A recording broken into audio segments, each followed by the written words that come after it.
Boa noite a todos e a todas, né? Eu sou a professora Beth Alcoforado e estou aqui para lançar o canal Social em Foco, que é um espaço de debate crítico, né, que vai servir para acolher os debates críticos, as iniciativas de arte, de cultura, de entretenimento, que o curso Serviço Social e os demais cursos de áreas afins vem realizando, e a gente precisa exatamente incentivar, estimular. Eu acho que esse processo de pandemia deu para nós, professores, essa instigada de nos lançarmos nesses espaços, né? E aí eu vou chamar, né, para apresentar um pouco da equipe que vai compor esse canal, né? Assim, até para que vocês se situem que o canal Social em Foco ele é um espaço que ele é composto pela ideia criativa de 3 professoras de instituições públicas, estaduais e federais diversas, né? Então, a gente tem professores da Federal da Paraíba, que é a professora Marlene Araújo, a professora da Federal do Recôncavo Baiano, a professora Marcela Mari Silva, e eu representando a Universidade Estadual de Pernambuco, né, a UPE. E a proposta do canal foi exatamente essa, a gente tentar somar esforços, somar e vai estar dividindo atividades pequenininhas, a gente muito mais potencializar as nossas atividades, sejam elas em que dimensão aconteçam, né, no campo da pesquisa, da extensão e das práticas de organização de estágio, para que a gente possa estar socializando junto com os nossos alunos, com os colegas professores e com todo mundo que está, assim, querendo discutir não só esse momento, né, da pandemia, mas ir além, né? O canal Social em Foco, ele tem essa proposta de ir além. Né? Então, as pessoas que desejem apresentar sua atividade via Social em Foco, né? Então, basta entrar em contato conosco, daqui a pouquinho eu vou estar passando o nosso e-mail, para que vocês possam apresentar a proposta e a gente encaixar, organizar a nossa agenda, né, de atividades e agregar a nossa agenda de atividades, as atividades de quem deseja estar no Social em Foco. Né? E aí a professora Marlene Araújo, ela já está aqui, eu vou chamá-la para ela começar a apresentar um pouco, né, como foi que essa proposta ela surge a partir dos nossos diálogos via pandemia, e daqui a pouquinho a professora Marcela, ela chega porque ela está tentando vencer as chuvas lá no interior da Bahia. Né? Então, professora Marlene Araújo, né, vem aqui compor comigo. Olá, gente, boa noite, aqui, cumprimentar a professora Beth, da UPE, professor André também, Marcela, daqui a pouco já se faz presente, mas está chegando aí por conta do temporal lá na Bahia, mas eu sou assistente social de formação, não é? Com mestrado em política social, na área de serviço social, doutorado em serviço social pela UFRJ, Escola de Serviço Social, não é? E, enfim, na formação militante, política, na campo à esquerda, né, na área de criança e adolescente, direitos humanos, violência contra as mulheres, enfim, militante política, né, na luta, não é, aqui, em defesa do Estado Democrático de Direito, em defesa da cidadania, dos direitos humanos, contra qualquer tipo de violação dos direitos humanos. Esse é o campo no qual aqui, inclusive, está aliado aqui o grupo que se faz presente aqui nesse canal. Mas, do ponto de vista do corte teórico a qual nós estamos vinculados. Mas, aqui, recebendo aqui, cumprimentando as assistentes sociais aqui, alunos presentes aqui nesse dia de abertura desse canal, da revista, ou seja, do canal no YouTube, Serviço Social em Foco, não é? Então, esse canal surgiu no diálogo com a professora Beth, a professora Marcela, durante esse processo que a gente chama, não é, Beth, de observação, ou seja, estávamos também aqui nesse processo estudando, focando e observando este cenário, não é, que afeta a todos nós, em claro, de afeta o impacto, não é, impacta diferentemente na vida também dos sujeitos. Nessa pandemia, estamos no Titanic, não é? Então, tem vários andares. Então, impacta diretamente sobre a classe trabalhadora, não é? Em situação de pobreza, e aí é que a gente já é um campo de intervenção, de estudo do serviço social, portanto, da pobreza extrema e da pobreza relativa, não é? Então, impacta diretamente na vida desta população de trabalhadores. Mas estamos aqui nesse processo de observação, não é? Nesses 2 meses aqui, que estamos nesse processo aqui de distanciamento social ou isolamento social, observando, não é? Essa realidade que nos afeta, que nos aflige, que causa profundas indignações. Portanto, então, veio essa proposta, nasceu desse diálogo que aqui com a professora Beth, não é? Que, não é, sinalizou essa proposta, e aí a gente foi dialogando até ter essa construção do conteúdo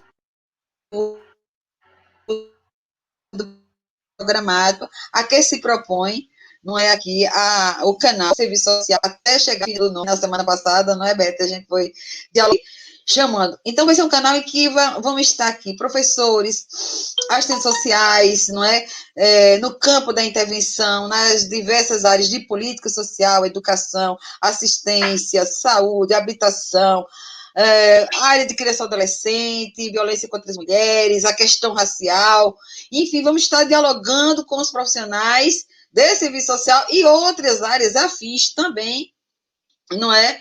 Frente a esse processo no presente, ou seja, no contexto da pandemia, mas o que? O futuro, depois pode ser o futuro que estamos construindo hoje, né? Esse é o grande desafio, inclusive, sinalizado por o sociólogo Boaventura dos Santos, quando ele já, numa publicação agora, já sobre o processo da pandemia, ele diz: o futuro de amanhã pode estar sendo sinalizado hoje. Então, aqui vai ser também, como a professora Marcela já colocou, a professora Beth, um momento a gente vai compartilhar trocas de conhecimento, do que é o serviço social como profissão, os campos de intervenção, o que ele faz no cotidiano, né, do exercício profissional, e aí articulando com arte, cinema, literatura, dialogando também, não é, com vários profissionais, não é, e também estamos aqui convidando, não é, aqui nesse momento, compartilhe, se inscrevam, faça compartilhamento, porque eu acho que vai ser um canal onde a gente vai poder estar trocando conhecimentos, como diz Paulo Freire, não é?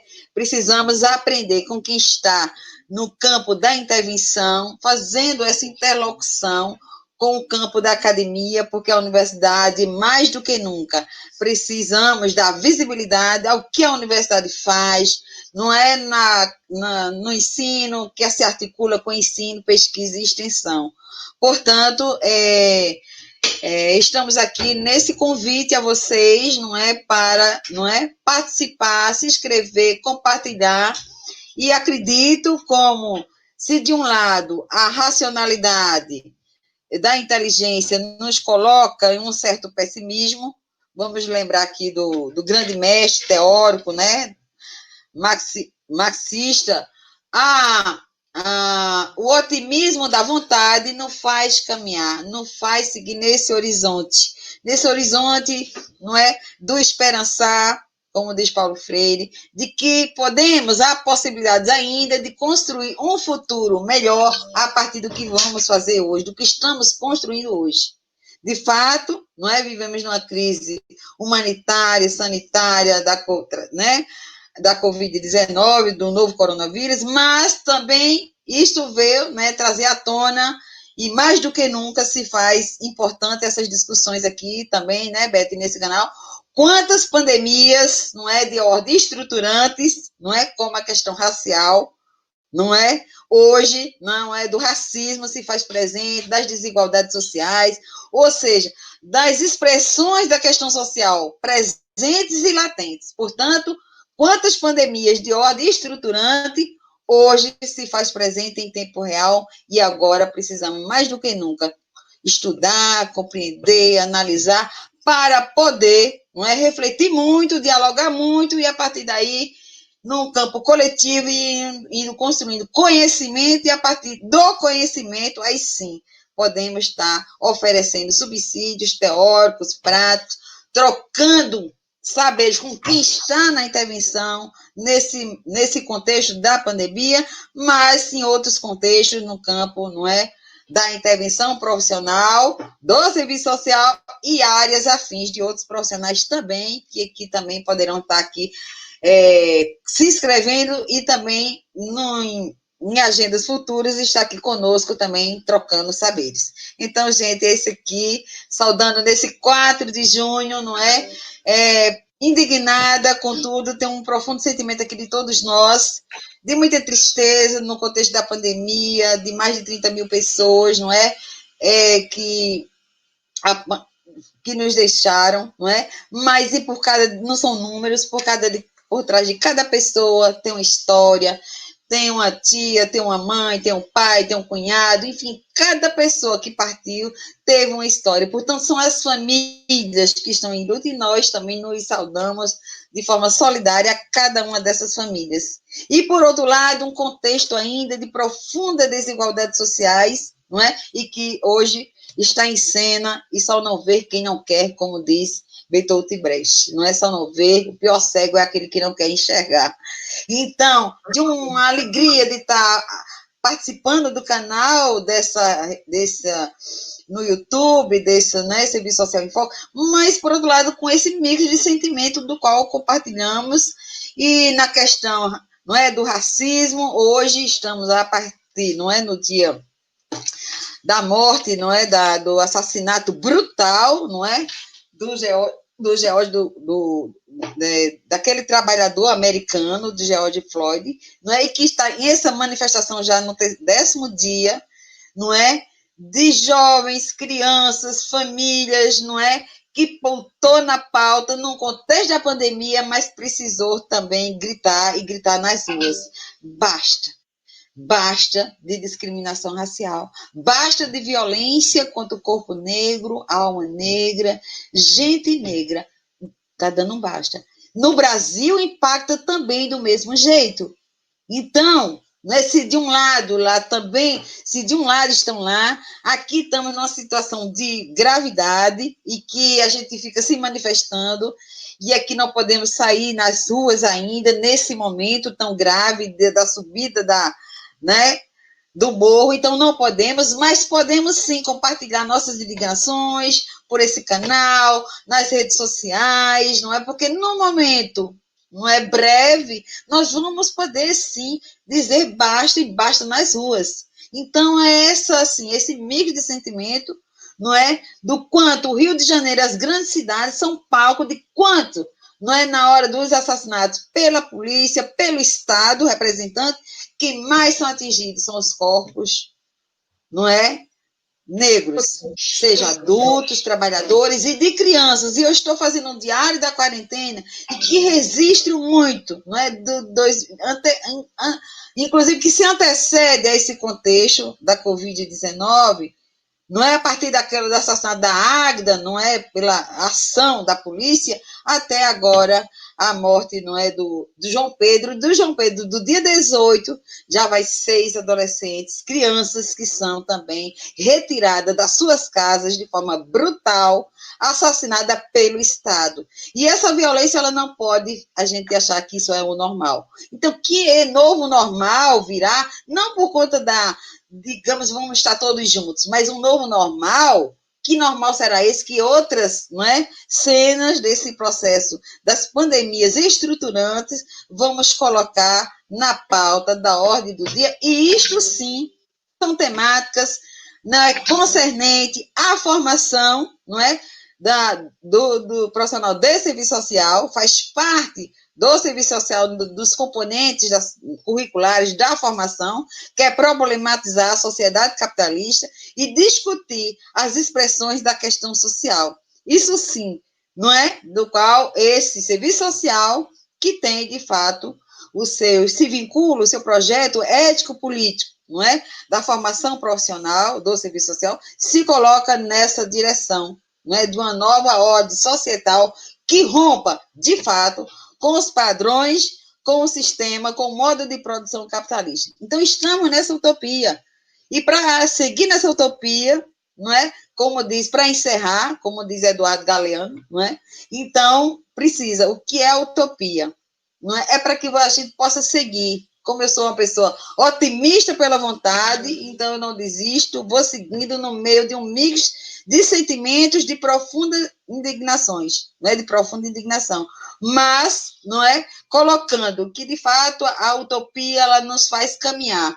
Caminhamos 10 braços, a utopia nos afasta para 20. Caminhamos mais 10 passos, a utopia nos afasta. E assim a gente vai junto, não é? Com vários sujeitos políticos que se vinculam nessa luta e luta que tem, digamos, a luta que lutamos, não é? Que tem como campo, como olhar de fato, não é? Na luta em defesa dos direitos das classes trabalhadoras. Isso é claro, muito claro para o serviço social. Então, gente, é dentro desse canal que vamos discutir, não é? Da formação, aquilo que é, de fato, né, as expressões da questão social e que são objeto da intervenção do serviço social, não só, mas também de outras profissões, e que está, digamos, aqui, que se coloca. Quais são as pandemias de ordem estruturante que se apresentaram agora com maior força, que se acirra nesse contexto da pandemia, como estão atuando os profissionais de serviço social na saúde, na assistência social, na educação, não é? Como estão outros profissionais que a gente vai fazendo de áreas afins e fazendo essa articulação na área de criança e adolescente, violência contra as mulheres. Então, como militante também que sou, e é importante que diga, não é militante política, que se coloca dentro desse alinhamento que eu disse, não é? Luto por uma nova ordem societal que não seja essa, né, que produz cotidianamente as desigualdades, né, e desigualdades sociais de classe, raça, gênero e tantas outras. Então, para encerrar, estou, assim, feliz de estar participando desse projeto e aqui, novamente, reiterando o convite, não é? Que se inscrevam, compartilhem, socializem e vamos estar juntos. Bem, pessoal, então, a proposta do canal Social em Foco é exatamente esse, né? De tentar fazer essa troca, né, esse intercâmbio de saberes, de práticas, né, de vivências de extensão, entre os profissionais que atuam no campo da docência, dos profissionais que atuam no campo da prática, né, oportunizar aos estudantes esse canal para que eles possam também mostrar diversas experiências, que é muito rica. Vocês não têm a noção do quanto os alunos, os estudantes, eles estão produzindo coisas interessantíssimas nos espaços acadêmicos. E, às vezes, a socialização se dá muito, muito pouca, né? E quando acontece é pela finalização de um TCC. Então, o canal Social em Foco, ele tem essa proposta, né? É um canal que vai para além da pandemia. A nossa ideia é exatamente essa, para além da pandemia. E vai ser um canal que vai estar abrigando as experiências de professores, de estudantes e de profissionais. Mas, bem, a abertura do canal de hoje, né? A gente vai estar trazendo para vocês um profissional que vem contribuindo muitíssimo na área de serviço social, né, aqui para o Nordeste, que para mim, né, fazer esse convite ao profissional que vai estar conosco daqui a pouquinho, é quase que um reencontro de amores, porque trabalhar com André França é ter a vivência da leveza e do amor sempre, né? Então, vocês vão estar agora com o professor André França, que é assistente social, mestre em Serviço Social pela Universidade Federal de Pernambuco, especialista em saúde pública, especialista em direitos humanos, atua na Prefeitura da cidade do Recife, né? Também atua como docente no INIT, enquanto professor de serviço social, e atualmente, né, na gestão do triênio 2020 a 2023, está assumindo a presidência do Conselho Regional de Serviço Social de Pernambuco, né? Com a gestão onde ele e toda a equipe do Conselho, que eu parabenizo pela conquista, né, nas urnas, está trazendo para a gente uma gestão que é bem emblemática, na qual ele denomina onde quer silêncio, somos resistência. E aí, como eu sei que você é resistência, sua equipe é resistência, e os assistentes sociais têm a resistência, uma grande bandeira de luta, eu trago para vocês o professor André França. Então, eu estava dizendo que é uma honra para mim, muito grande, estar, digamos assim, inaugurando as atividades, né, do canal Social em Foco. Isso me coloca uma responsabilidade gigantesca, e ao mesmo tempo eu quero agradecer às professoras Elizabeth Alcoforado, Marlene Araújo, a Marcela Silva, né, pelo convite. Eu fico muito honrado, né, é sempre uma satisfação, um prazer enorme poder falar sobre o serviço social, né, e como eu dizia, é uma responsabilidade gigantesca, né, fazer essa primeira live. Mas eu desejo vida longa ao canal Social em Foco. Eu gostaria de iniciar, na verdade, nosso bate-papo é muito a respeito do contexto, né, da nossa prática profissional no cenário da Covid-19, dessa pandemia trágica. E eu não poderia deixar de iniciar reconhecendo o trabalho de todas as colegas que estão na dianteira do enfrentamento ao Covid-19, nas emergências, policlínicas, hospitais de referência e hospitais de campanha, né? Claro, também reconheço o trabalho das demais colegas do campo da saúde, da assistência social e outros serviços que são considerados essenciais. Mas eu ressalto que, para além dos parabéns, né, o que nós queremos mesmo é a garantia de direitos básicos, né, como a testagem para todos os profissionais que estão no atendimento aos usuários, sem exceção, né, a distribuição efetiva dos equipamentos de proteção individual, a redistribuição de carga horária, né, de modo a não sobrecarregar ou expor ninguém a maiores riscos, e a garantia de afastamento para as colegas que estão no chamado grupo de risco ou que apresentam comorbidades. A pandemia, né, da Covid-19 tem nos mobilizado profundamente, porque ela coloca em risco exatamente aquilo que temos de mais precioso, né, que é a nossa existência. Ao mesmo tempo em que pese atingir toda a sociedade, são as populações pobres, em situação de rua, os moradores das periferias, os povos quilombolas e indígenas, certamente os mais afetados, né?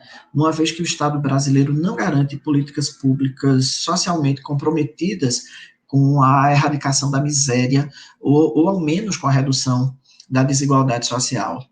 Então, é evidente, né? Portanto, é evidente que essa pandemia tem um traço de classe, de gênero e de raça bem definidos.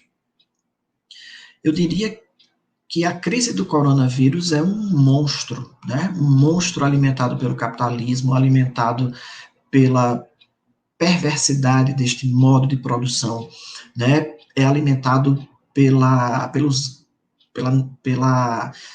ganhos, né? Por essa sanha assassina de ganhos da indústria farmacêutica, enfim. E aí o que é que cabe às entidades que fazem a defesa do exercício profissional e a fiscalização e a orientação desse exercício profissional, né? As entidades representativas de nossa categoria, ou seja, o conjunto Cefes-CREs. Cabe ao conjunto Cefes-CREs exatamente defender a qualidade dos serviços prestados à população por assistentes sociais, né? E as condições de trabalho de toda a categoria.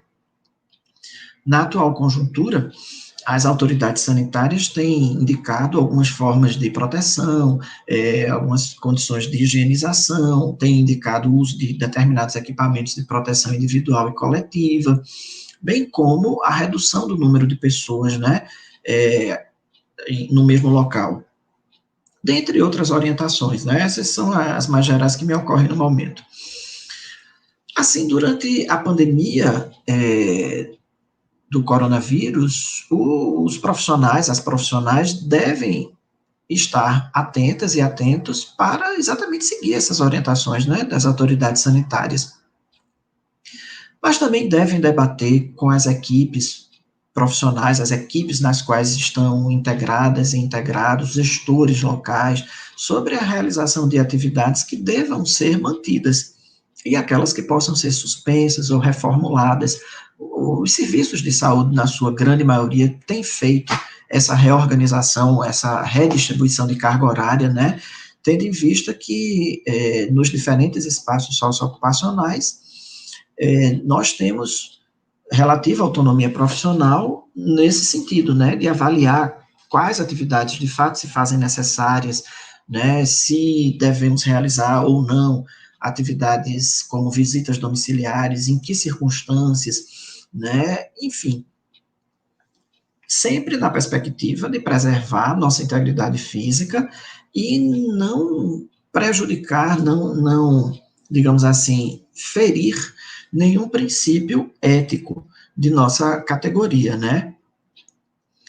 A gente sabe, né, e aí eu estou falando do lugar de conselheiro, de quem está numa gestão do Conselho Regional de Serviço Social e que tem acesso, que tem contato diariamente com denúncias, com queixas, né? A categoria tem nos procurado muito, nossa demanda, ela aumentou vertiginosamente com a pandemia, né? No sentido de denúncias, orientações, enfim,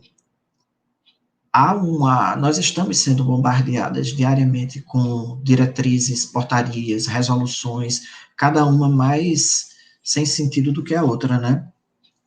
Bom, caso essas condições de trabalho não sejam alteradas, né, não sejam reorganizados esses espaços, esses processos de trabalho com segurança, é importante que as assistentes sociais, os assistentes sociais acionem o Conselho Regional de Serviço Social, acione o Ministério Público do Trabalho, né, as defensorias públicas estaduais e federais, né, a categoria também pode solicitar a orientação, a fiscalização dos sindicatos, por exemplo, né, em que estejam filiadas, para a defesa de seus direitos trabalhistas, né. É evidente que nós somos chamadas e chamados para viabilizar e implementar direitos universais, né? E as condições para o exercício profissional, as condições para exercer essa atribuição, elas se encontram ameaçadas, né? E, ao mesmo tempo, colocam para a categoria um expressivo aumento de demandas, né, para as quais, efetivamente, não teremos condições plenas de atender por meio das políticas sociais, né, considerando que é o que eu já vinha dizendo, as condições concretas, no contexto dessa pandemia, as condições concretas e subjetivas para realizar o nosso trabalho têm sido afetadas pela sistemática destruição dos recursos públicos, né,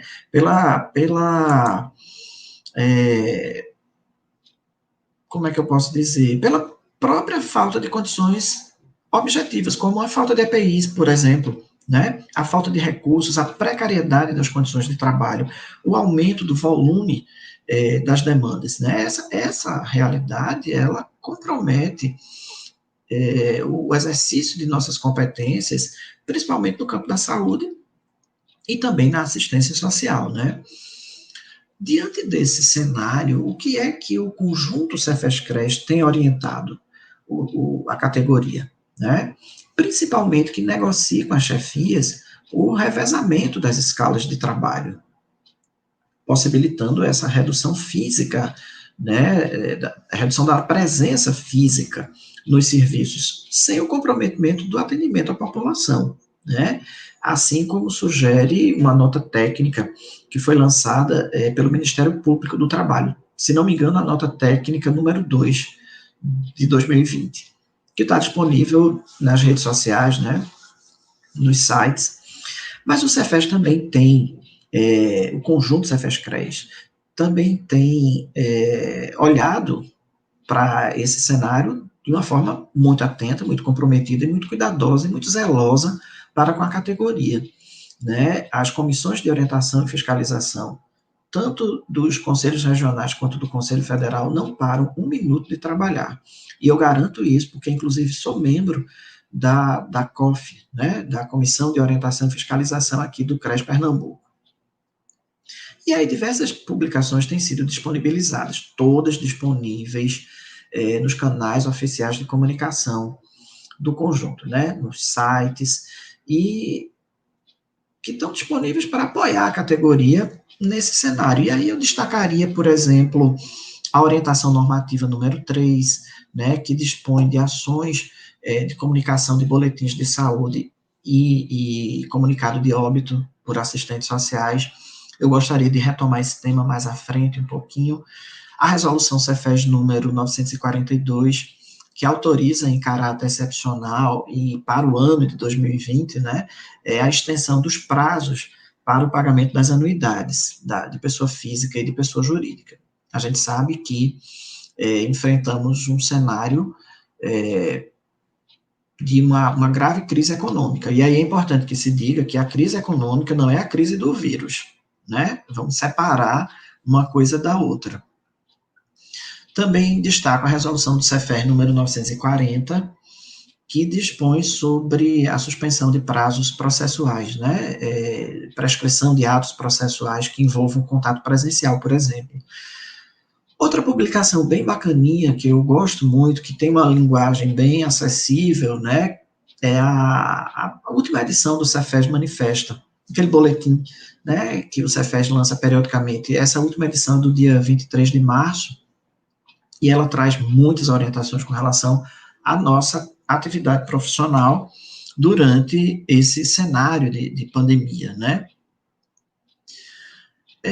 Eu pensei também em apresentar aqui como é que Pernambuco se encontra hoje, né? Pernambuco hoje tem 36.463 casos confirmados de Covid. Esse dado é de ontem. Possivelmente hoje isso já aumentou. Mas nós tivemos em Pernambuco até ontem 3.012 mortes pelo coronavírus, né? Assim, Pernambuco ocupa a 4ª colocação entre os estados do país com mais casos e o 3º em número de mortes, né? Isso é um cenário caótico, né? Isso é trágico. Nós assistentes sociais, nós estamos inseridas e inseridos num contexto de extremo sofrimento, né? Extremo sofrimento psíquico, além de condições de trabalho que nos colocam diante de muita insegurança. Por outro lado, a Prefeitura do Recife, ela inaugurou 7 hospitais de campanha, né? Esse é um dado da cidade do Recife, e 100 assistentes sociais foram chamadas para atuar nesses 7 hospitais de campanha. Também o Estado, né, a Secretaria de Saúde do Estado de Pernambuco, contratou 19 profissionais que haviam sido aprovadas em concursos, um concurso da Secretaria de Saúde, eu não lembro de que ano, mas um concurso ainda vigente, né, e outros 47 assistentes sociais foram chamados e chamadas por meio de seleções simplificadas. O que acontece em Pernambuco hoje é que a Covid, ela tem adentrado o interior do estado. Caruaru, por exemplo, é uma cidade que tem hoje mais de 200 casos de Covid. Eu não tenho certeza se são 253 ou 273, mas é um número que ultrapassa 200 casos, né? Então, essa região, Caruaru é uma cidade que fica no agreste do estado, essa região tem enfrentado o aumento de casos, e Caruaru é considerada hoje um possível epicentro, né, da contaminação no estado. Esses são alguns dados para que vocês tenham uma ideia de como, de uma forma peculiar, de uma forma muito particular, o mercado de trabalho tem se expandido para assistentes sociais, né?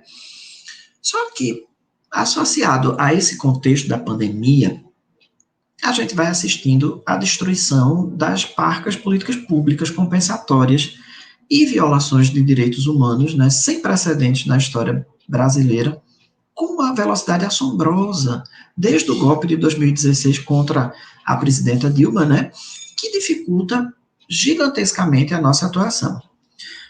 A professora Marlene, inclusive, tocou em alguns desses aspectos, né, e de fato, nós estamos assistindo a gravíssimas violações de direitos humanos, direitos sociais, enfim. Sem contar que, diariamente, nós estamos sendo bombardeadas e bombardeados, né, com atribuições que não nos competem, como, por exemplo, a comunicação de óbito, o gerenciamento de ambulâncias, né, a divulgação de boletins médicos. Além de tudo isso, a professora Ana Elizabeth Mota dizia numa live recentemente que nós vivemos duas pandemias, nós enfrentamos duas pandemias, a pandemia do coronavírus e a pandemia da ignorância, haja vista que nós temos à frente do Poder Executivo Nacional, Central, um indivíduo que nega a ciência, né? Um indivíduo que se comporta colocando em risco sua própria vida, a vida de outras pessoas, e que não se importa com a quantidade de mortos que essa doença já fez, né? Eu vou só pedir à professora Elizabeth e à equipe de suporte, de apoio, que me avise quando quando o meu tempo estiver chegando pertinho, né, do final, assim, uns 10 minutinhos, para eu não me estender muito, tá bom? Obrigado. Eu estava falando sobre a questão de atribuições que têm surgido, demandas que não são tão novas, são velhas demandas, mas que o contexto da pandemia coloca holofotes, né, sobre elas, como, por exemplo, atribuições que não nos competem, no sentido da comunicação do óbito, do gerenciamento de ambulâncias e da divulgação de boletins médicos, né, conforme eu já tinha dito. Eu devo reforçar aqui que isso não se constitui como competência ou atribuição do assistente social, mesmo a título de colaboração, mesmo de forma provisória, né? E não sou eu que digo isso.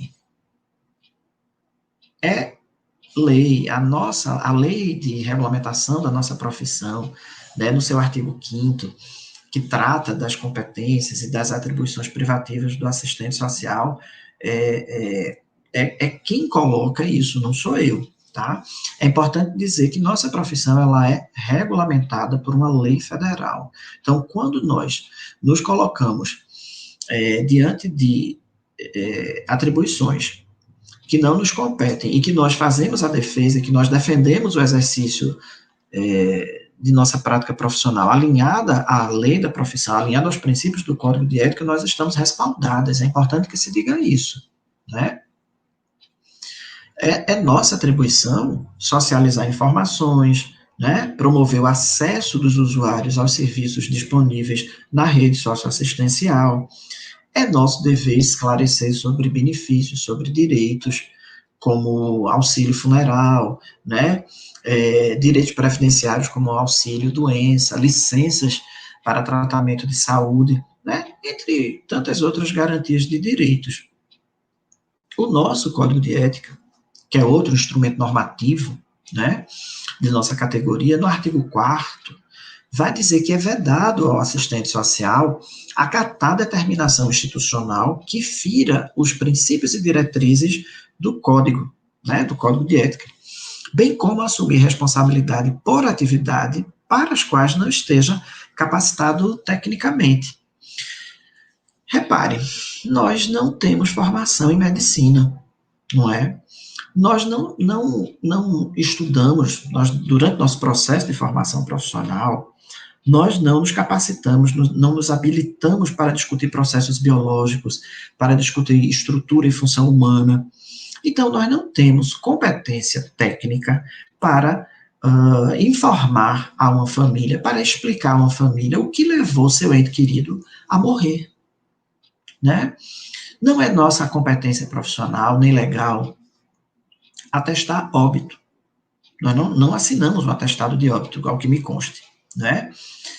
Inclusive, nosso Código de Ética também diz que é direito nosso dispor de ampla autonomia profissional, não sendo obrigado a prestar serviços profissionais incompatíveis com nossas atribuições, com nossos cargos, com nossas funções, né?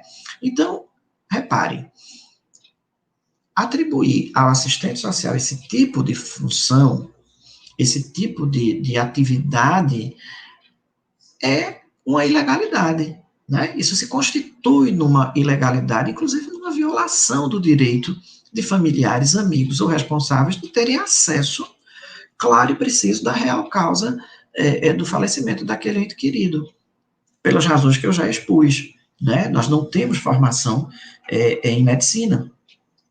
Então, o não cumprimento destas prerrogativas, inclusive, constitui exercício profissional irregular. E eu estou dizendo isso porque, curiosamente, eu já ouvi isso de alguns colegas, de que comunicar óbito é uma atividade que nos cabe. Algumas colegas, algumas de nós defendemos essa atividade, essa ação, como atribuição nossa, porque nós somos mais sensíveis, mais delicadas. Eu já ouvi algumas colocações nesse sentido, e que tem a ver, obviamente, com a percepção do fazer profissional, né? Um alinhamento, digamos assim, com aquele serviço social conservador que foi reconceituado, né? E que há 40 anos se reconstituiu e que fez uma grande virada, alinhando-se à teoria social crítica. Mas, enfim, é importante que a gente compreenda que nós temos o dever ético de desempenhar nossas atividades profissionais com eficiência e com responsabilidade, inclusive observando a legislação em vigor, né? O nosso código de ética, inclusive, ele diz que nós devemos atuar sempre em conformidade com o conjunto normativo da profissão. E o conjunto normativo da profissão, para além do Código de Ética e da Lei de Regulamentação da Profissão, além das diretrizes curriculares para os cursos de serviço social, se encontram nas resoluções do conjunto Cefes-CRES. Tá? Então, se restar alguma dúvida, se alguma colega tiver alguma dúvida quanto a essas atribuições, ou se estiver encontrando dificuldades em atuar dentro dos princípios, dos preceitos éticos de nossa profissão, então deve contar com o apoio do CRES, né, do Conselho Regional, que tem como uma de suas funções precípuas exatamente o quê? A fiscalização das condições para o exercício profissional, né? Então, acione o Serviço de Orientação e Fiscalização para contar com o apoio do CRES. O CRES Pernambuco tem, nesse contexto de pandemia, nesse cenário, tem disponibilizado o canal Covid-19 pelo WhatsApp, é um número que tem sido utilizado para que o diálogo com a categoria seja mais rápido, mais veloz, né? Ele serve para denúncias das condições de trabalho, né? Para tirar dúvidas, para esclarecer, para apoiar a categoria, né? E além do canal Covid, dentro do site, né, do CRES, nós criamos um link onde constam legislações, resoluções e diversas orientações sobre a Covid-19. O trabalho está sendo feito de forma remota, mas nenhuma colega deixou de ser atendida nesse momento. Inclusive, recentemente, eu acho que foi segunda-feira, terça, essa semana, eu não sei exatamente que dia, o governo do estado abriu uma seleção simplificada e nós estamos recebendo milhares, choveu, pedidos de inscrição, porque essa seleção não pede experiência profissional, né? Então, muitas pessoas recém-formadas fazendo suas inscrições, porque é preciso apresentar já no ato da inscrição um registro no conselho e uma declaração de regularidade. Então, algumas colegas que estavam com algumas pendências financeiras estão regularizando essas pendências, e outras colegas recém-formadas se inscrevendo. Então, a demanda do CRES, a demanda cresceu muito, mas está sendo atendida, né? Nós estamos trabalhando de forma remota. Também estamos realizando uma pesquisa, né, para conhecer e avaliar as condições de trabalho de assistentes sociais no contexto da pandemia. Até agora, somente 114 colegas responderam essa pesquisa. Eu pediria que a gente, se alguma colega estiver nos assistindo e que ainda não tenha respondido, pode responder, independente de onde estiver trabalhando. A gente precisa conhecer o perfil, né, da categoria nesse cenário, nesse contexto, né, nessa conjuntura de pandemia. Outra ação que nós estamos participando, nós estamos integrando, o CRES está integrando um projeto de extensão do Departamento de Serviço Social da Universidade Federal de Pernambuco, que é coordenado pela professora Raquel Soares, e esse projeto, ele oferece atividades de assessoria, né, a equipes de assistentes sociais que atuam na saúde, bem como criou um espaço virtual de socialização de experiências de enfrentamento à Covid-19, né, por assistentes sociais de Pernambuco. Então, além de estar sistematizando um banco de dados sobre essa atuação. Um projeto muito interessante, muito original, né, a professora Raquel está de parabéns. Eu tenho participado representando o CRES, mas também como trabalhador da saúde, né, além dos canais de comunicação oficiais do CRES, né, o site, o Instagram, o Facebook, o canal do CRES no YouTube, o WhatsApp, como eu falei, e eu sempre faço um apelo à categoria: não acreditem em fake news, né, em notícias falsas. Esclareçam dúvidas por meio desses canais, dos canais oficiais de comunicação, porque é onde a gente está falando, né, diretamente com a categoria. E aí é sempre importante lembrar que, como profissionais de saúde que somos, e regidos por uma lei de regulamentação, né, da profissão, nós não podemos negar atendimento à população, né, mesmo numa situação de calamidade pública, né, embora numa situação de calamidade pública as nossas vidas também corram riscos. Mas é nosso dever ético continuar prestando auxílio à população brasileira, né, isso não quer dizer que vamos colocar nossas vidas em risco de forma alguma, né, nós devemos nos resguardar, nos proteger de todas as formas possíveis. É evidente que, em algumas situações, o conjunto Cefes-CRES não vai poder determinar quais são os serviços essenciais, né, ou as ações que deverão ser desenvolvidas pelos profissionais, mas podem e devem, e é o que nós estamos fazendo, exercendo o papel de fiscalização e de orientação, né. A gente tem notícias de colegas que sofrem retaliações quando se colocam contrárias à divulgação de boletins médicos e de atestados de óbito. Isso tem sido fantástico, isso tem me dado um orgulho enorme da categoria, porque a grande maioria tem defendido, de fato, os nossos preceitos éticos e não tem, né, cedido às investidas das gestões que praticamente querem obrigá-las a fazer esses comunicados, né? E quando, em algumas situações, há retaliações e nós temos acionado essas instituições, desde que foi decretada o estado de calamidade pública, nós oficiamos todos os hospitais, os grandes hospitais de Pernambuco, nesse sentido, de que quais são as atribuições nossas, né, como profissionais de saúde. E continuamos nessa luta constante, porque vez ou outra a gente recebe uma informação de que um ou outro serviço tem pressionado os colegas, tem exigido que elas assumam atribuições que não são competências privativas, né?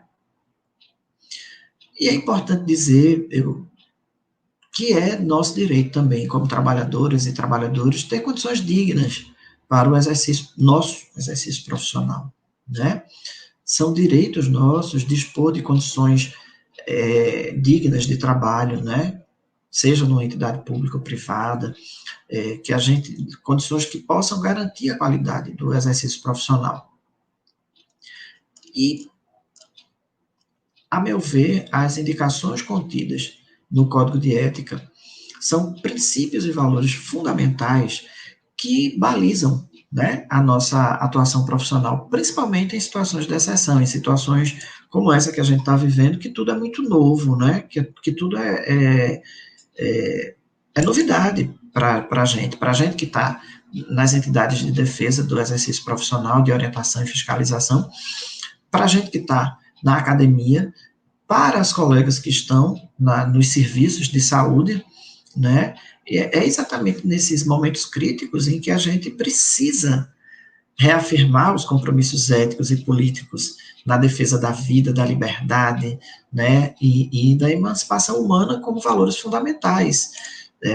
Eu quero fazer coro aqui com o que a professora Marlene tinha colocado, né, esse é o momento em que, apesar dessa tensão toda que nós vivemos, né, dessa angústia, desse sofrimento, é um momento em que, curiosamente, nós estamos mais organizadas como categoria do que já estivemos antes. Eu tenho visto com muita satisfação as inúmeras lives, né, esse recurso que tão bem estamos utilizando, né, e não só nós, nossa categoria, como vários outros sujeitos políticos, né, várias outras entidades, várias outras categorias. A sociedade não está amortecida, adormecida, pelo contrário, nós estamos acompanhando vários segmentos se mobilizando, não é? Enfim, isso me deixa, digamos assim, menos angustiado, menos preocupado. Não vou negar para vocês, né? Não vou mentir dizendo que está tudo bem, que é uma gripezinha, né? De forma nenhuma. Eu tenho ouvido de algumas colegas que a rotina de trabalho tem sido muito exaustiva, né? Elas, principalmente as colegas que estão nos hospitais de referência, nos hospitais de campanha, né? Elas chegam na unidade do hospital e a demanda é completamente diferente do que elas vinham fazendo anteriormente. E, ao mesmo tempo, por mais contraditório que seja, é muito parecida. Eu penso que a prática profissional, ela não muda, né? Ela não mudou por conta do contexto. Ela precisa, ela tem recebido demandas, talvez num valor maior, né? Mas o que é de nossa competência permanece. Óbvio que o cenário e o contexto são, como eu disse, caóticos, né? Assustadores. Mas o volume de trabalho certamente tem sido maior e mais intenso porque o serviço social no hospital e na maioria das instituições é a porta de entrada, né, dos usuários para acessar os serviços, os benefícios, os direitos que são garantidos por aquela instituição, né? Eu percebo isso. Então, é exatamente por meio do serviço social que as famílias obtêm informações sobre seus direitos, né? Que as famílias obtêm informações sobre até mesmo como reivindicar esses direitos, como protestar quando esses direitos são violados, né? Óbvio que a gente não vai fazer repasse de boletim médico, de informações médicas, mas nós estamos identificando a rede de apoio que aquele usuário, aquele paciente, aquela família necessita, né? E, claro, viabilizamos a satisfação de determinadas necessidades, né?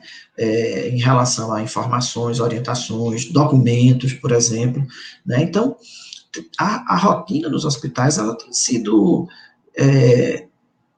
meio que alterada, né? Porque, além de tudo, a intervenção que se dava diretamente com o usuário, no contexto de pandemia, ela mudou o foco, né? Nós não estamos atendendo presencialmente o usuário, o paciente que está numa UTI, num isolamento, por exemplo, né? E aí surgem, claro, novas discussões sobre o trabalho remoto, sobre a utilização das tecnologias de informação, né, como visitas por meio de aplicativos, enfim.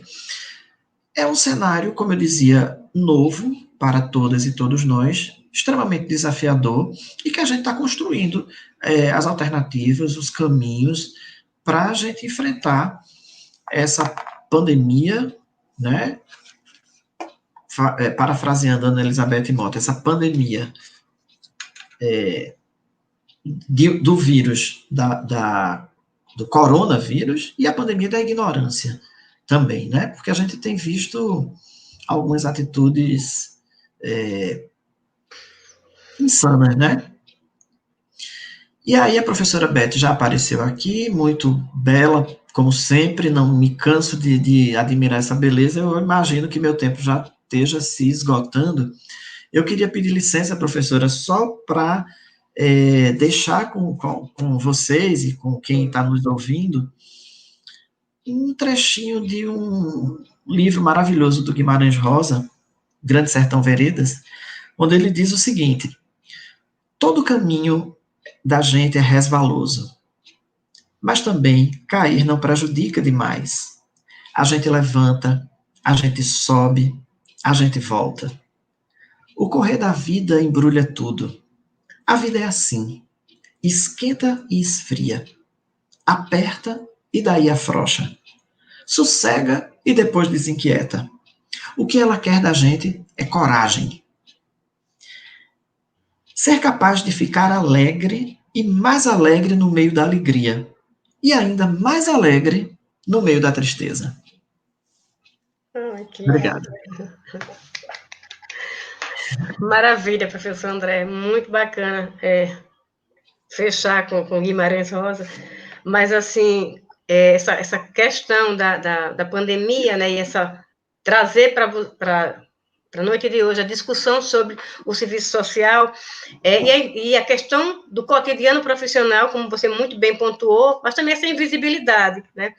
Então, o assistente social, e aí eu quero já parabenizar a professores que estão aparecendo aqui, né, que estão nos acompanhando, os alunos, ex-alunos, já estou vendo muita gente sinalizando, e dizer o seguinte, que essa questão da invisibilidade, né, ela hoje me chama muita atenção no sentido de que, durante muito tempo, nós fomos considerados, e somos considerados profissionais de saúde, né? Sim. A nossa profissão está inclusa dentro da categoria saúde, né? Claro, não somos médicos, não somos enfermeiros, não somos técnicos nem auxiliares. Esses profissionais, eles estão, né, na lida direta, isso aí é inegável. Mas o assistente social também está. O assistente social também ele está atendendo a família, ele está recebendo os xingos quando a família não sabe do que está acontecendo com seus familiares, ele está sendo pressionado, muitas vezes, nessa questão do anúncio do óbito, que a gente tem muita clareza que não nos cabe, mas, em compensação, a gente tem essa pressão, né? Porque eu lembro muito que, quando eu atuei, eu me afastei, hoje eu estou apenas no exercício da docência, eu sou assistente social no exercício da docência hoje, apenas, mas durante muito tempo eu consegui conciliar a docência com o que eu chamo do cotidiano do serviço social, seja na assistência social, seja na assistência à saúde, né? Então, eu atuei durante muito tempo na linha de frente, né? Inclusive uma linha de frente bastante pesada, que era o atendimento às mulheres vítimas de violência aqui na Paraíba, na cidade de João Pessoa. E a gente não tinha muita clareza qual era o papel do assistente social. O que é que faz o assistente social dentro do espaço, seja ele saúde, assistência, né? Saúde é mais complicado ainda. Educação também mais complicado ainda. Mas a gente tinha uma coisa era muito certa. Tudo que ninguém conseguia resolver, cabia ao assistente social, né? Eu vou até chamar a professora Marlene para ela estar nos ouvindo e se apresentando aqui na telinha, né? Então, tudo que tinha, tudo que existia de complicação, cabia ao assistente social dar conta, né? Então, às vezes eu dizia assim, nossa, a gente tem que dominar de chiclebola a bomba atômica, porque tudo que acontece que ninguém sabe responder vai para o serviço social, né? E hoje, na pandemia, vai para o serviço social. Então, eu imagino que as minhas colegas de trabalho da área de saúde devem estar sendo pressionadas para responder sobre o benefício, quando elas não têm, né, essa lida com o benefício dentro do hospital, né? Eu imagino que as assistentes sociais que atuam no CRAS devem estar sendo pressionadas para N atividades que também não seja lá do CRAS, não seja da assistência, mas sim da saúde, né? E por aí afora. Então, questão de que a gente está na linha de frente, seja na assistência social, seja na saúde, estamos morrendo, estamos perdendo profissionais. A quantidade de agentes sociais que faleceram, né, e em diversos estados. Então, nós temos colegas que faleceram na Bahia, em Pernambuco, aqui na Paraíba, em Tocantins, né, em São Paulo, no Rio de Janeiro. Então, muita gente que tá morrendo, mas é aquela história, é o assistente social, né? Essa invisibilidade, né, do nosso trabalho, essa invisibilidade das mortes, a gente não pode deixar passar em branco. Eu acho muito interessante como o Conselho Federal, os conselhos regionais estão anunciando, estão lançando nota de pesar, mas também estão começando a ter uma postura no sentido de dizer, bem, esse profissional, ele também pode ser contaminado a qualquer hora, esse profissional, ele está numa linha de pressão gigantesca, e esse profissional, ele pode vir a falecer, ele pode compor, né, a galeria dos inumeráveis. Tá lá. A gente está vendo esse tipo de situação. E, por outro lado, né, eu imagino como vocês do Conselho, aí eu quero já, além de lhe parabenizar também o presidente do Conselho aqui da Paraíba, né, Ademir Júnior, que deve estar, sim, como ele falou, Beto, eu não vou nem participar amanhã com vocês, porque eu estou na fiscalização, eu estou nos atendimentos. Porque hoje a quantidade de denúncias de precarização do trabalho, né, que já a gente sabia da precarização, mas agora muito mais. A gente teve aqui realidades na Paraíba e aí também em Pernambuco, que eu acompanhei, de não ter máscara para o profissional de serviço social, que estava atendendo muitos casos, muitas famílias que estavam provavelmente assintomáticas. E o direito à testagem, gente, a testagem. Então, a gente está se deparando assim, com essa fragilidade, além de toda a pressão que o profissional tem, né, porque volta para sua residência e tem que fazer todo um trabalho, né, hercúleo, para poder não levar nada para casa, porque é aquela história, né, você sai para trabalhar e você volta, né? Então, algumas agências sociais têm, olha, eu faço todo um trabalho, tão cansativo ter que me organizar toda para poder chegar na minha casa, ter contato com meu filho, ter contato com meu marido, porque eu acabei de voltar do hospital, eu acabei de atender famílias que estavam querendo saber sobre o benefício e que tinha pessoas que tinham morrido de Covid, e tinha pessoas que estavam com Covid, e ela não tinha certeza se tinha ou não, porque não houve a testagem para a família inteira, né? Então, esse tipo de realidade a gente tem visto hoje, né?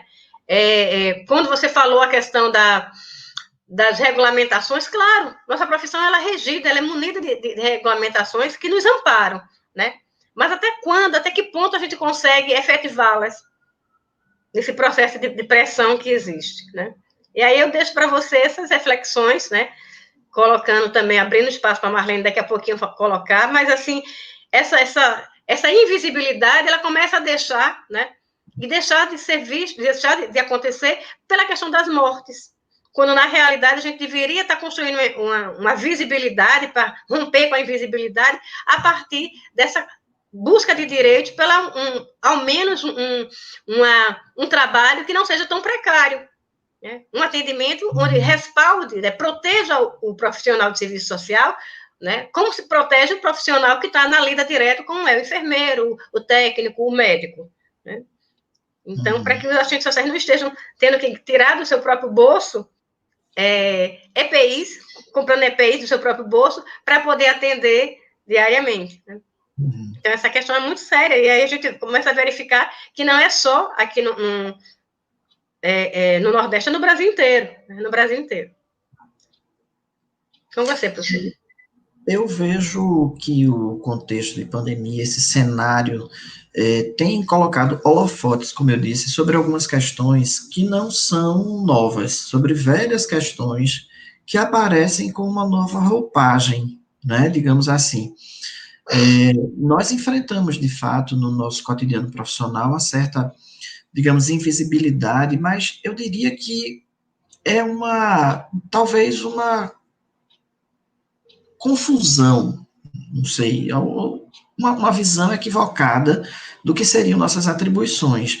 Isso acontece por parte dos familiares que buscam os serviços de saúde, buscam o serviço social, na perspectiva de obter informações sobre seus familiares, sobre a evolução deles e sobre o que levou ao óbito, por exemplo, por pura falta de conhecimento de que nós assistentes sociais, não temos essa função. Isso não é atribuição nossa. Mas nós, assistentes sociais, sempre fomos vistas e vistos como aquele profissional que resolve tudo, né? No hospital, quando não se sabe de quem é determinada atribuição, pode ter certeza que ela vai cair no colo da assistente social. Ela vai ser chamada para responder, para explicar, para resolver o problema, né? Então, assim, eu não sei se é bem uma invisibilidade. A meu ver, é uma confusão de atribuições, né? Claro que isso tem a ver com uma coisa que é muito particular nossa, né? Nós, assistentes sociais, precisamos o tempo todo explicar o que fazemos, o que é nossa competência, o que faz a assistente social, né? Ninguém pergunta o que faz a enfermeira, né? Então, assim, nós carregamos um legado, uma herança conservadora, né? Uma herança daquele olhar de que a assistente social, ela é generosa, ela é bondosa, é uma profissão predominantemente feminina, porque essas características também são atribuídas ao gênero feminino, né? A racionalidade feminina, a bondade, o cuidado, o zelo, enfim, perspectivas, obviamente, equivocadas e conservadoras, né, e que remetem à nossa gênese, né, à nossa história, mas, assim, nós rompemos isso, nós superamos isso, e construímos, estamos construindo, né, há 40 anos, um projeto profissional alinhado com a defesa da liberdade como valor ético central, a defesa intransigente dos direitos humanos, a luta por uma sociedade emancipada, e isso se faz cada vez mais urgente, que é que, como categoria, como coletivo, como conjunto profissional, nós tenhamos clareza disso e tenhamos compromisso com isso, né? Essa invisibilidade, ela é rompida no cotidiano dos serviços, no dia a dia, né? Eu acredito que as entidades do conjunto Cefes-CRES têm feito, tem na sua pauta bandeiras de luta que dão visibilidade à categoria. Agora, não existe um CRES para cada pessoa, né? Não existe um Cefes para cada trabalhadora e cada trabalhador que está num espaço socioocupacional. Na verdade, o conjunto Cefes-CRES somos todos nós, né? Então, a defesa do projeto ético-político, ela precisa ser encampada por quem está lá na ponta, né? Pelo coleguinha que está atendendo. Então, a perspectiva conservadora, ela tem ganhado, digamos assim, muito espaço recentemente, né? A gente vê isso com muita preocupação. O conjunto Cefes-CRES tem observado um avanço, né, de posturas conservadoras, um debate, né, de que o serviço social precisa se libertar, né? Um tal de serviço social libertário, que eu não entendo muito bem o que é que isso significa, porque, a meu ver, o serviço social não está preso em canto nenhum, né? O que a gente tem visto é uma investida conservadora, né? Uma investida, e principalmente nesse cenário político que a gente assiste hoje no Brasil, né? Enfim, são desafios que eu penso que demandam para o conjunto Cefes-CRES, para os sujeitos políticos, né, para os movimentos sociais, um amplo debate. No sentido de fazer esse enfrentamento, né, porque esse enfrentamento não é só do serviço social, ele é de todos os sujeitos que lutam por uma sociedade justa, fraterna e igualitária. A gente sozinha não vai chegar em canto nenhum, né, a categoria sozinha não vai fazer a revolução socialista, muito menos a transformação social. Então, a gente precisa se alinhar com outros sujeitos políticos, né, com a academia, principalmente, né, com sindicatos, com partidos políticos, enfim. Eu vejo que esse é um caminho, uma alternativa, professora, para a gente poder dar visibilidade às nossas lutas, à nossa pauta, né? Não, eu concordo com você, sim, André. Eu acho que existe essa confusão, né? E aí você falou muito bem, né? Nenhum outro profissional explica o que faz, seja no âmbito da saúde ou não. Mas o assistente social ele tem que estar o tempo inteiro explicando o que é que ele faz, né? E isso, de certa maneira, fragiliza esse entendimento, não só por parte do usuário, não. É por parte dos próprios colegas de trabalho. Né? Então, eu acho que no momento quando, no processo que a gente está vivendo de pandemia, se coloca para o assistente social, né, dentro daquela leitura, não, ele tem mais paciência, ele tem a voz suave, ele consegue acolher melhor, que ele diga realmente a questão do óbito, né? Muitos profissionais estão com dificuldade de dizer, não, não é minha função, né?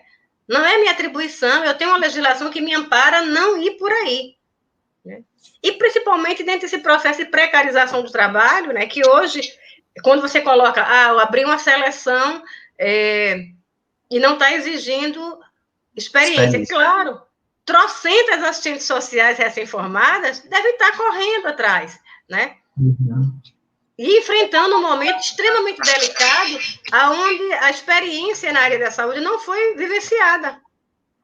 Não foi vivenciada. Isso me chama muita atenção e me assusta. Porque assim, eu tive muitos anos durante a prática profissional e tive uma experiência bem interessante na área da saúde. Eu não sei se eu teria hoje condições, de, se fosse convocada para atuar de novo com a saúde, se eu iria com tranquilidade. Tá entendendo? Então, assim, imagine quem está entrando agora com a menor experiência, e aí, claro, não é que eu exijo aquela história que eu vejo muitos meus alunos dizendo, poxa, eu não vou fazer um concurso que pede experiência, como é que a gente vai ter experiência se não dão espaço para a gente? Eu concordo também, eu acho que não tem que limitar, mas eu acho que tem que tomar um cuidado com esses profissionais, porque não vai ser uma semana de treinamento que vai deixar você estruturado para estar, e principalmente nesse processo, porque durante o nosso processo todo de formação e o processo das universidades e faculdades que a gente vem formando profissionais, a gente não se deparou com nenhuma perspectiva ou possibilidade de vivenciar uma situação de pandemia. E nenhum sequer, nenhum dos nossos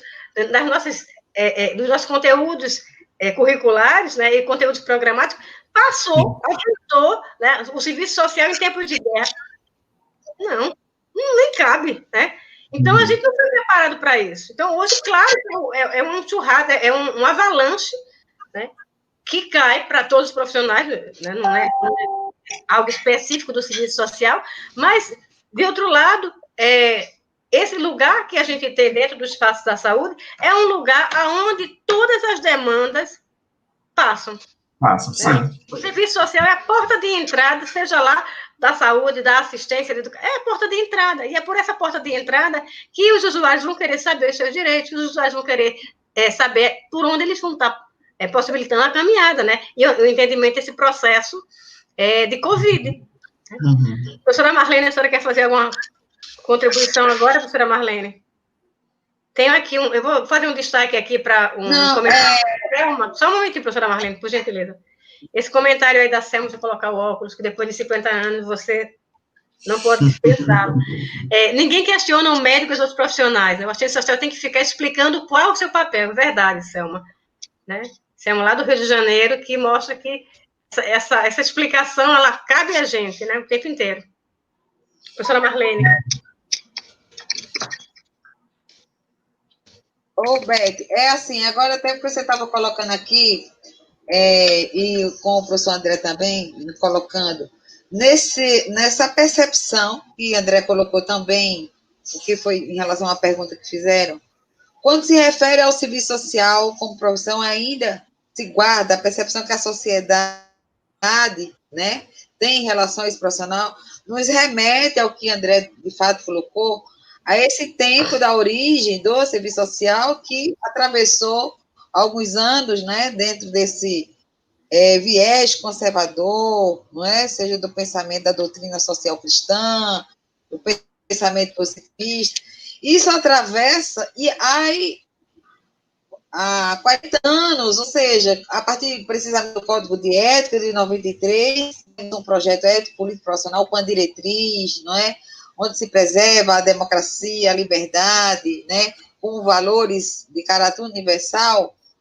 No entanto, ao se falar do serviço social, e eu tenho experiência aqui recente, não é? Que depois a gente pode aprofundar isso em outros momentos, que eu acho que é importante depois a gente trazer um debate para tratamento da formação, assim, né, trazendo um pouco alguns aspectos do que caracterizou o serviço social, e em que momento ela rompe, né? Porque na celebração do serviço social, por ocasião agora, 15 de maio de 2020, olha só, o que eu recebi, parabéns ao serviço social, tal, e aí, ao mesmo tempo, se colocando, que linda missão, é um desafio esta missão, não é? E ao perguntar, eu fui um pouco mais ousada e perguntei, mas que missão é essa que você está falando? Que eu não desconheço, que missão é essa? Meio que provocativo, assim, gostaria que você, né, dissesse algo, como você está falando de missão e como. Não é? E aí foi interessante porque tive como resposta exatamente o que André e Beth está aí fazendo a conexão, vinculado, inclusive trouxeram salmos do Evangelho São Pedro, São Paulo, São Mateus, trouxe como resposta o Evangelho. Ou seja, eu fiquei assim, impactada, não é? Como, exato, e são sujeitos, pessoas que estão em cena dentro desse contexto, na luta tal, mas quando se refere ao serviço social, e aí Beto pode depois falar, que eu vou ter a pergunta, porque quando se fala do processo profissionais de saúde, na pandemia, quem vem são os médicos, enfermeiros, aparece o nutricionista, o fisioterapeuta, não é? Mas esse profissional que trabalha lá na saúde, no serviço social, o assistente social, não aparece. Não é? Acho que vocês, não é, que poderiam estar. Isso eu acho que tem a ver também, tem conexão direta com essa. Não, ele está ali para outras atribuições, mas que então, mas na política de saúde, não está ali nesse momento, como ele tem um papel tão importante, não é? Dentro, sobretudo, no atendimento para garantir direito a esta população atingida pelo coronavírus e que precisa garantir esse direito do atendimento nos hospitais. Então, fazer a mediação dessa situação, não pela caridade, não pelo que tem uma missão, porque tem um código de ética, tem um projeto ético político profissional, que tem uma diretriz social clara. Tem uma lei que regulamenta essa profissão, tem um código de ética que diz assim, o atendimento de qualidade para garantir o direito à saúde como direito universal. E a prioridade no atendimento, não é? Então, ele não tem dado, se não fosse a nossa categoria no dia 15 a dar essa visibilidade, a grande mídia, por exemplo, no dia da enfermagem, fez não é? E não tenho nada contra, acho que foi bacana toda a visibilidade que deram aos enfermeiros, aos profissionais da enfermagem de um modo geral. Na grande mídia foi. Mas o serviço social, para além da categoria, não é? Que nós damos visibilidade a cada ano, e ainda recebemos mensagens tipo como essa.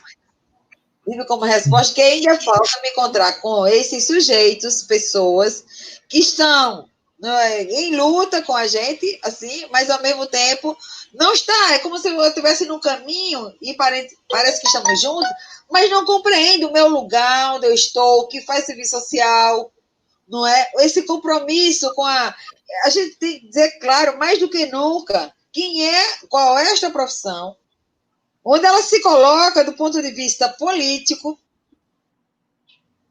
que está ancorada dentro de uma matriz teórica, metodológica, que sinaliza, tem como direção social e política, não é?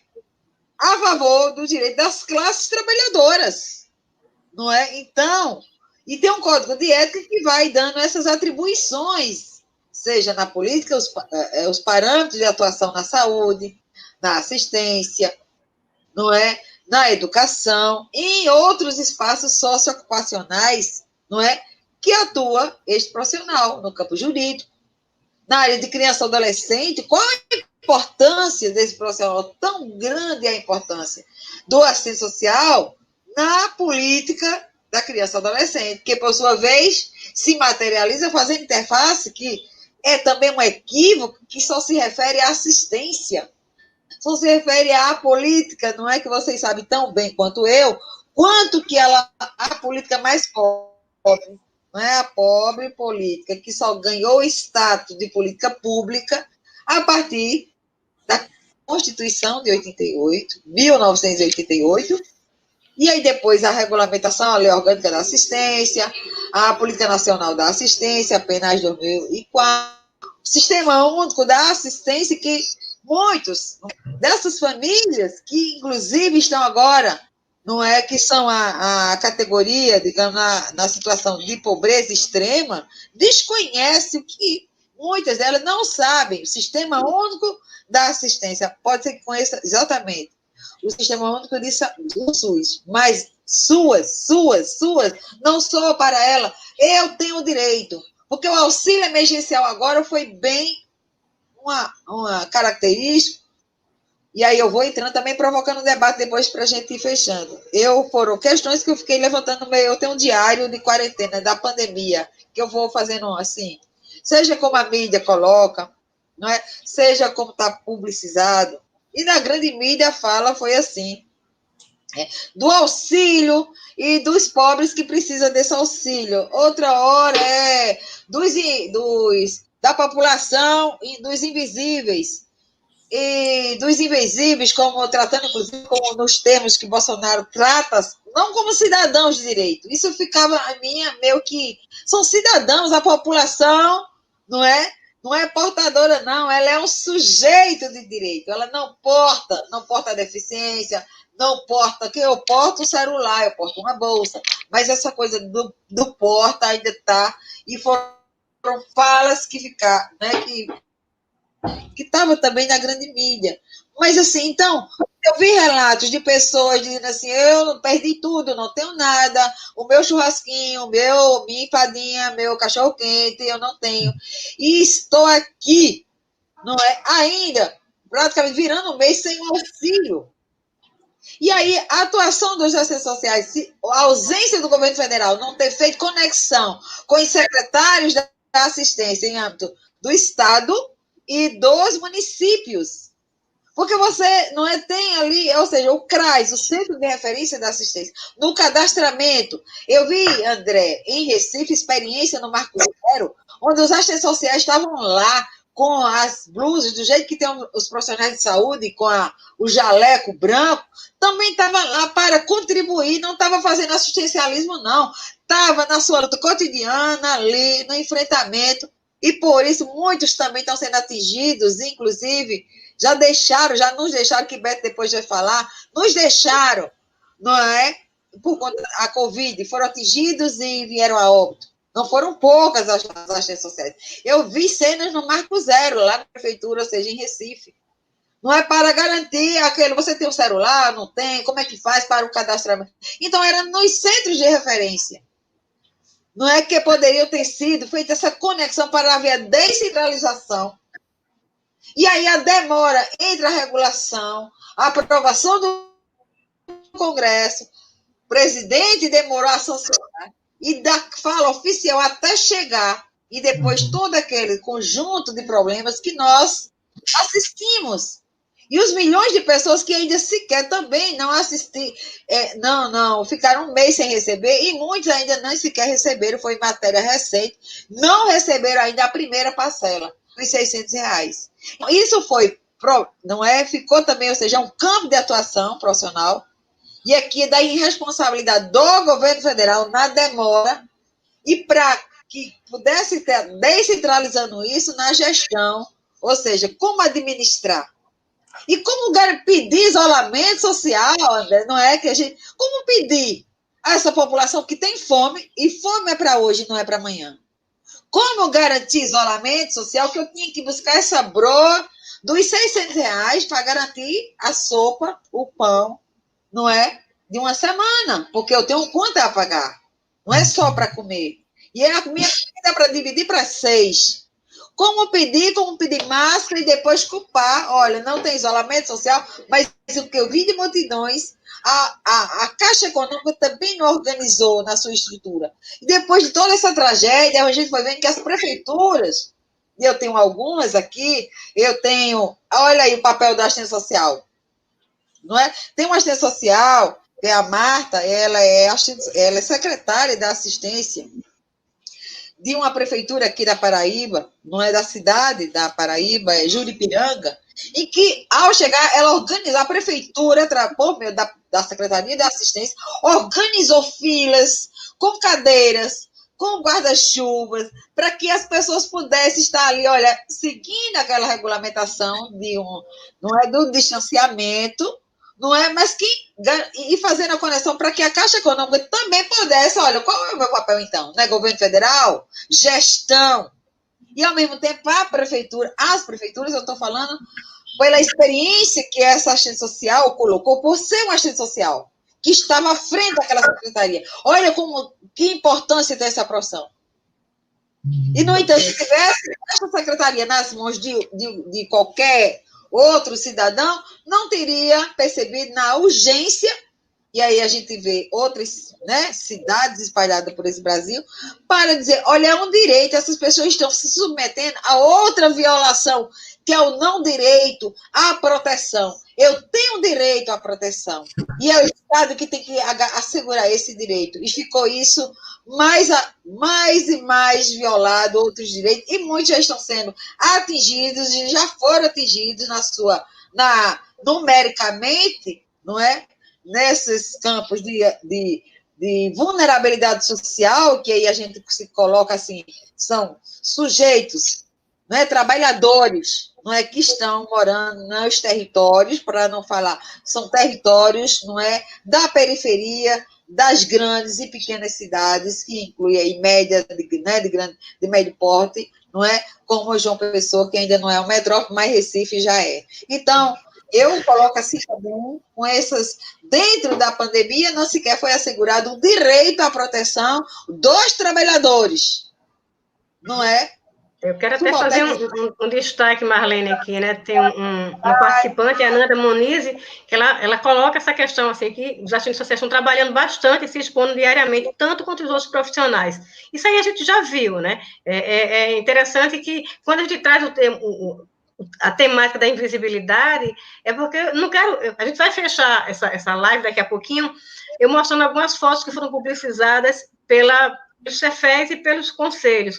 Eu não quero ver minhas colegas sendo lembradas apenas no site dos inumeráveis, né? Porque, como o André mesmo falou, e aí eu faço coloco um sentimento meu com relação a essa pandemia toda.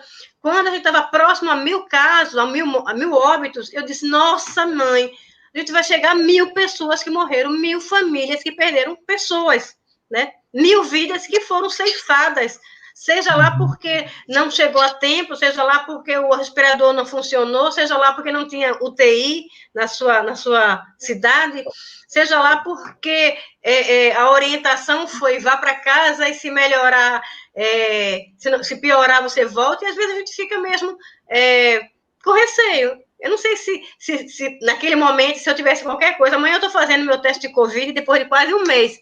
Se amanhã, quando eu fizer meu teste, é que eu já tive Covid, eu vou dizer, nossa, pulei essa fogueira de costa.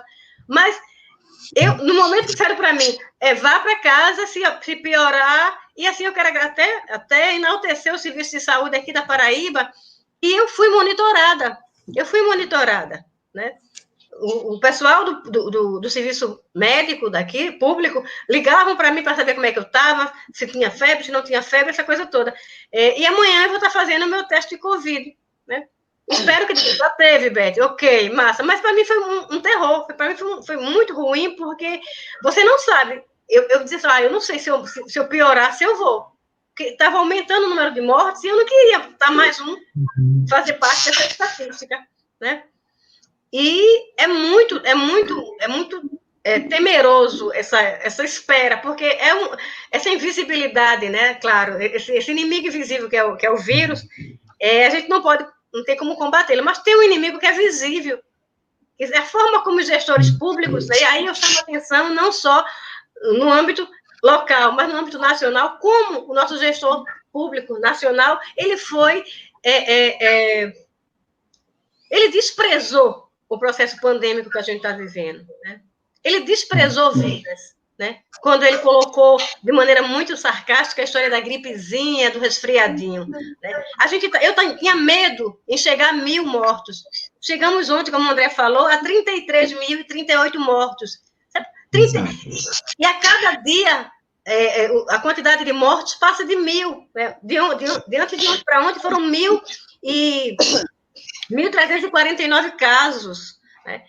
Então, está começando a existir uma naturalização do descarte humano, da vida humana. Hoje temos 33, amanhã teremos 35. Projeto, né? Oi? Parece, Beth, que é parte de um projeto genocida. Eu não tenho dúvida que não seja, não André. Hoje eu tenho clareza, porque não existe, assim, até os repórteres, eles não estão fazendo mais a entonação do quantitativo de mortes de maneira a apavorar. Isso. Assim, nossa, 33. Quando chegou a 1.000, meu Deus do céu, 1.000 mortes, 1.000 pessoas morreram, 1.000 famílias perderam entes queridos, né? 1.000 pessoas perderam uma carreira profissional que estava começando. Nós tivemos, falando do serviço social, nós tivemos perda de colegas de trabalho com 24 anos de idade, né? Sim. E aí essas mortes, elas vão ampliando, estão passando de 1.000 mortes dia, isso está sendo naturalizado. Amanhã a gente vai abrir o noticiário e vai ter, chegamos a 35.000, daqui a pouco a 40.000 e por aí vai, né? Nós tivemos uma leitura do Ítalo Yamarino, fantástica, há 3 meses atrás. Ele sinalizou para a gente o que poderia estar acontecendo com base em estudos científicos internacionais.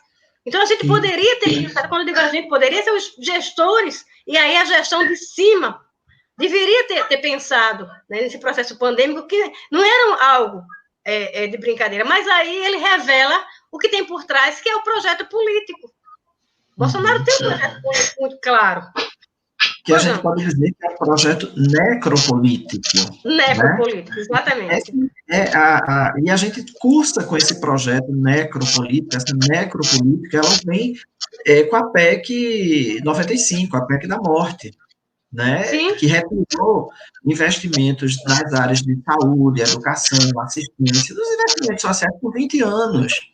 Então, imagine, aí a pandemia, ela meio que cai como uma luva, né, para concretizar, para dar materialidade a esse projeto, na medida em que ela mata 1.000 pessoas dentro de 24 horas, por exemplo.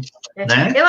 Uma questão que a pandemia trouxe à tona, né, foi o número de invisíveis. Né? A proposta dos R$600 foi pensado com base no CAD único. Né? O próprio presidente da Caixa Econômica, ele falou que ele não tinha noção de que existiam mais de 50 mil pessoas, me corrija se eu tiver, 50.000 pessoas, acho que é mais ou menos isso, de invisíveis. Né? O que está no crack, o que está vendendo, o que não tem carteira de identidade, e foram um número bem expressivo que realmente ele medrou com a questão do benefício. Então, essa invisibilidade, seja lá do usuário do benefício, que veio à tona, né? Saiu da invisibilidade para a visibilidade. O que a gente vai fazer depois, né? Quais são as novas expressões sociais pós-pandemia? Pós-pandemia, o que a gente vai estar recebendo aí? Né? E aí eu digo, a gente vai estar recebendo no campo assim, do serviço social mesmo. Né? Quais são as respostas que os municípios, que os estados, né, vão apresentar? A gente já está vendo aí um quadro extremamente temeroso com relação ao desemprego estrutural, né, e ao desemprego em massa agora, e não existe uma política. E quando a gente começa a perceber as discussões que acontecem no campo da economia, existem saídas apontadas por excelentes economistas e que não são ouvidos, porque não há um interesse, né?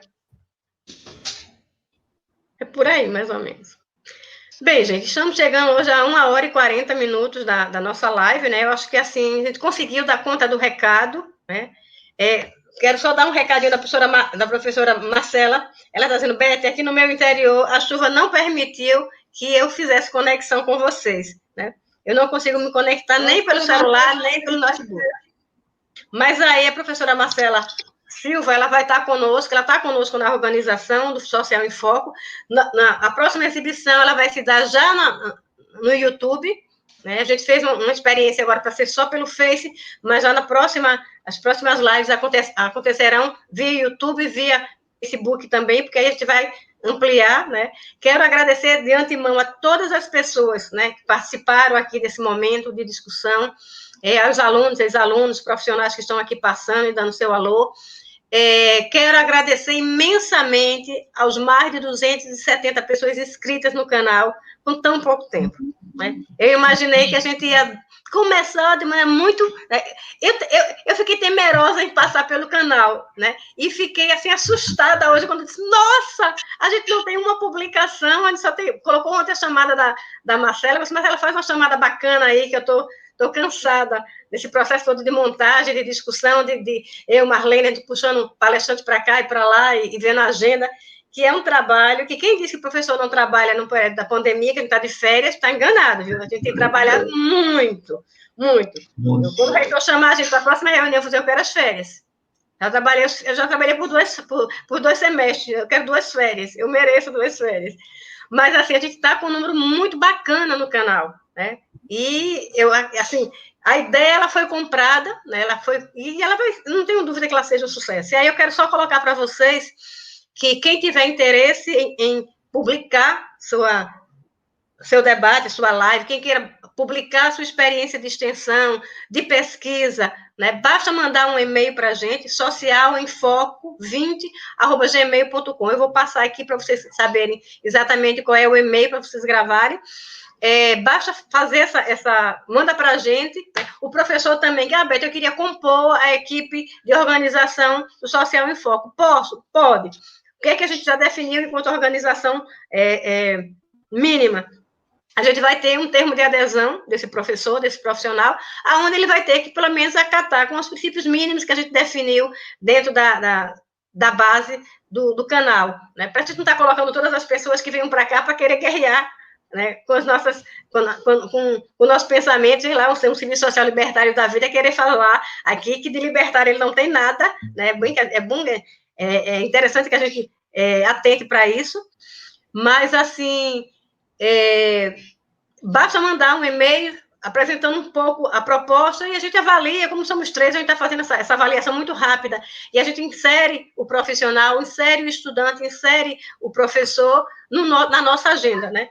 Eu quero também parabenizar a professora Marlene por todo esse processo de articulação, a professora Marcela Silva também por ter feito toda trabalhar em 3 estados diferentes é um desafio, né? Eu acho que essa questão da tecnologia nos ajudou a fazer esse contato, essa troca de ideias de maneira muito célere, né? Mas quero também agradecer de antemão o aceite aos diversos convites que fizemos já. A gente já tem uma programação que vai até agosto, gente, já tem agosto, né? Então, eu quero agradecer de antemão a Pablo Ventura, onde a gente vai ter, inclusive, participação de pessoas de outros países. Pablo Ventura da UDELAR, do Uruguai, né? A Ana Karine, da UBA, da Argentina, a Marcelo Galo, que está em Portugal, a Giovanni Alves, que vai estar conosco aqui também discutindo, o professor Ivo Toné, o professor Pérez Andrade, e tantos outros professores que disseram, Beth, eu estou aí, sim, e há o ex-ministro Humberto Costa, que vai estar conosco numa das próximas lives. Então, assim, que é atualmente senador por Pernambuco, né, mas foi ministro da Saúde. Então, todo esse pessoal que, no momento que a gente passou a proposta do canal, disse, que bacana, e uma das coisas que a gente frisou bem, o canal é para além da pandemia. O canal, ele não vai se encerrar com a descoberta da vacina e acabou o Social em Foco. Social em Foco, ele veio para ficar, né? E eu quero, mais uma vez, agradecer aos mais de 270 inscritos no canal em apenas 2 dias de canal lançado. Então, isso já é um sucesso, tá? Eu quero agradecer a professora Marlene e abrir espaço para ela fazer suas considerações. O professor André, mais uma vez, muito obrigada, e dizer que estar com você é um reencontro de amores, né? Não é à toa que a gente tem esse aconchego um com o outro desde a época dos bancos escolares. Então, estar com você hoje, como profissional, é só dizer, que bom estou de volta para o meu aconchego. Eu acho que essa questão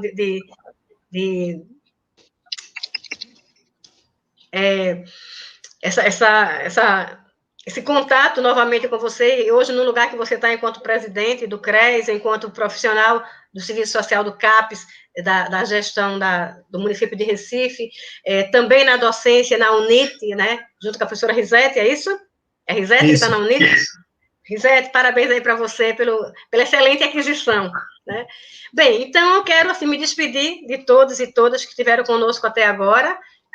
Quero agradecer mais uma vez a professora Marlene por essa parceria, né, que vem sendo de longas datas, fazendo exatamente o quê? Quase 9 anos de parceria, né, Marlene? Hoje eu me dei conta que eu estou há 10 anos morando na Paraíba, né, então são quase 9 anos de parceria. 8 anos. 8 anos, né? Ela sabe mais datas do que eu sou ruim para datas. Então, gente, eu quero encerrar aqui, dizer que curtam o canal, se inscrevam no canal, socialize com suas redes sociais, né? O canal, e clica lá nas notificações para ficar sabendo por dentro de tudo que vai acontecer, que vai ter muita coisa boa. A gente vai ter debates, a gente vai ter cine-debates, a gente vai ter arte, a gente vai ter poesia, a gente vai ter música, né? Porque o que foi interessante de toda essa construção foi ver o quanto de talento a gente tem dentro do serviço social das áreas afins. E essa parceria com diversas IES e também com diversos departamentos das diversas IES. Isso aí tem sido muito bom. Então, a gente vai ter gente da sociologia, das relações internacionais, do direito, do serviço social, da saúde, por aí vai. Então, gente, boa noite a todos, né? E até o próximo encontro. Eu queria só para fechar, pedir para a Paloma colocar o slide que mostra as ações sociais que a gente perdeu nesse campo de batalha chamado Covid-19. Você faz essa gentileza, Paloma? Ela vai colocar.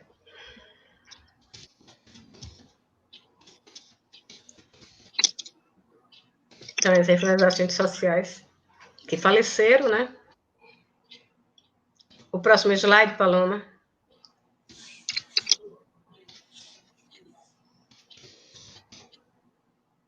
Uhum. E nós temos também a Késia, né? Só para fechar aqui.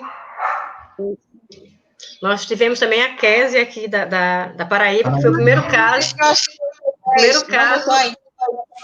Ela não botou ainda. Semana passada morreu outra assistente social no Rio de Janeiro. Enfim, mas assim, independente da gente ter colocado ou não, eu quero destacar que todas estão presentes no nosso debate, todas estão presentes na nossa indignação, todas estão presentes na nossa resistência. E aí eu quero só encerrar utilizando essa frase maravilhosa que é da gestão aí de Pernambuco: onde quer silêncio, somos resistência. Muito obrigada, André, muito obrigada, Marlene. Obrigada a todos, né, que participaram conosco desse quase 2 horas de muito bate-papo agradável, tá bom? Então, até a próxima, gente. Agora eu encerro de verdade.